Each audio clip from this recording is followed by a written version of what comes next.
You know your video game movie adaptation is in trouble when I'd rather be playing the video game than actually watching the movie.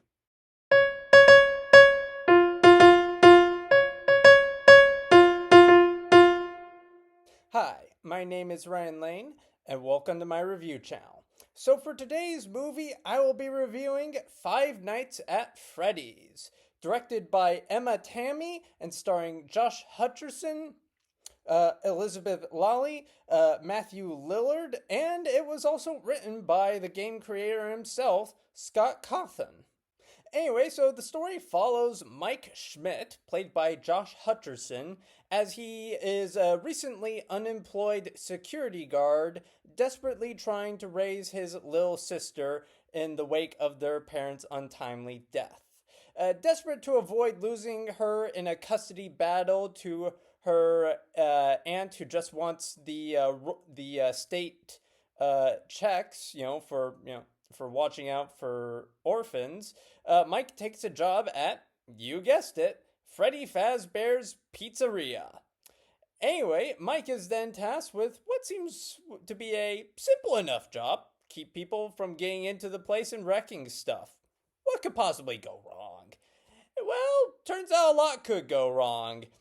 He soon finds out that not all is quite right with the site's eponymous animatronics, and he soon finds himself in a desperate bid to survive, well, Five Nights at Freddy's and keep his sister alive, and also discover, the truth behind the mystery of the disappearance of his brother. So, as I mentioned earlier, this film is not good. Let's start with the performances, shall we? Josh Hutcherson, he does his best, but he's unable to bring much interesting depth to what is an otherwise pretty stock horror movie character, like guy that has bad past trying to watch his daughter and takes on an iffy job. I mean, again, uniqueness of the location notwithstanding, I feel like that's a pretty common trope for many horror movies, and the film doesn't offer much interesting variation on it. Piper Rubio, she plays the sister Abby, and yeah, I don't like ragging on child actors, but she doesn't do a great job. She fails to escape beyond the I'm cute but also kind of weird and antisocial archetype that the character is boxed into, and the film and for what it's worth, the film doesn't give her much to work with in terms of material either. And the dynamic between Josh Hutcherson and Piper Rubio, you never feel like they're actually brother and sister. I mean, the film wants you to think that they have like a good dynamic. Like at one point, a teacher tells Josh Hutcherson's character, it's like, hey, you're doing a good job. But I mean, the way the two interact, their interactions are just very one note, and the dynamic doesn't evolve until the screenplay wants it to evolve. Also, Elizabeth Lale, she plays police officer Vanessa, and her performance feels odd. The actress is tasked with a very difficult job of trying to split the difference between a sort of, hey, I'm Officer Vanessa, I'm here to help, and a hard edge, if you do this, I will shoot you. Or, 1 minute she'll be helping out, someone with a busted up arm, and then she'll be like, oh, you've been acting so suspicious this whole time. I don't know, it feels like two different characters that weren't well written, and I don't know, maybe the film tried to have two different characters at one point in an earlier draft, and then for efficiency of the screenplay, they tried merging the characters into one, except they forgot to, merge it into a cohesive whole. Matthew Lillard, I won't divulge much about his role, but he's in it, and I will say this, I didn't know about him being in this movie until after I read the Wikipedia page, so I mean, he certainly disappears into the role, so I'll give him that, but I feel like even then he isn't able to save his underdeveloped character either.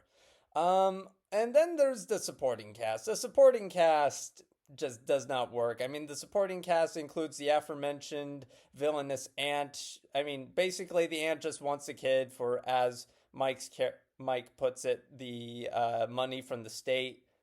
She doesn't get much interesting characterization beyond that, which is admittedly a lot more than what some other characters get.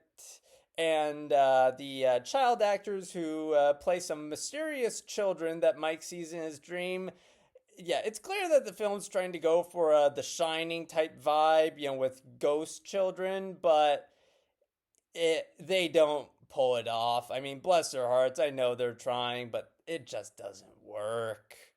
And the less said about a certain YouTuber's cameo, the better. For most of the film's runtime, the film is dull and cliched, and dare I say, even boring at times. It gives Mike a boring character arc involving his dead brother, and at one point he's given a choice to make, and at one point he makes a choice, but then he just immediately backtracks with, little thought put into why he backtracks. I don't know, it's a very lazily written, uninteresting character arc, and Josh Hutcherson isn't able to make much of a meal out of it, unfortunately. It's also the his backstory involves a missing brother, and this backstory is surprisingly scant on detail. There's not much interesting revelation up until the third act. And speaking of the third act, the film goes from dull and cliche to straight up stupid during the third act. There are very dumb plot twists that, in addition to just completely being inconsistent with one character's characterization, rips off a certain superior film from a mega franchise. I won't specify anything more beyond that. And then there's the biggest problem of this movie, the scares. Or rather, the lack thereof. The film fails to generate scares for a multitude of reasons. I think the biggest reason is the fact that I just didn't care about the characters. And so I feel like when you don't care about the characters, you're not going to care if they survive any given horror set piece. So that right there just cuts out the knees from any horror set piece and completely reduces the horror potential.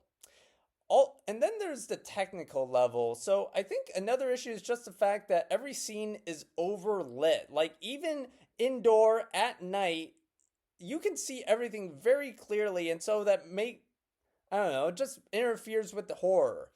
And the animatronics, they're huge, and so you can kind of see them a mile away, and so that sort of cuts away the suspense. It's like, oh, where is it? Where is it? It's like right there, plain as day. That's an issue. Also, the film, tries to have as much blood and gore as a PG-13 movie will allow, which is to say, not that much, but nevertheless, the blood and gore isn't enough to give this, movie any necessary scares. I will say this, the one good thing this film has going for it is the production design. Everything from the well-realized animatronics to the eponymous location itself are very well done. Like, the set design is spatially coherent. I never had problems, knowing which character was where. And the animatronics themselves, they managed to blend CG and practical effects into a very believable, cohesive whole, which is pretty impressive on a $20 million budget. So, though fans of the video game series may find some enjoyment, casual fans won't find much replay value due to poor plotting, subpar performances, and a lack of scares. So with all that in mind, I will be giving Five Nights at Freddy's 1 out of 5 stars. Anyway, thank you for watching. Have a good rest of your day. If you like this review and would like to see more like it, be sure to like and subscribe and leave a comment down below. And for today's comment section prompt of the day, what is your favorite entry in the Five Nights at Freddy's video game series and why?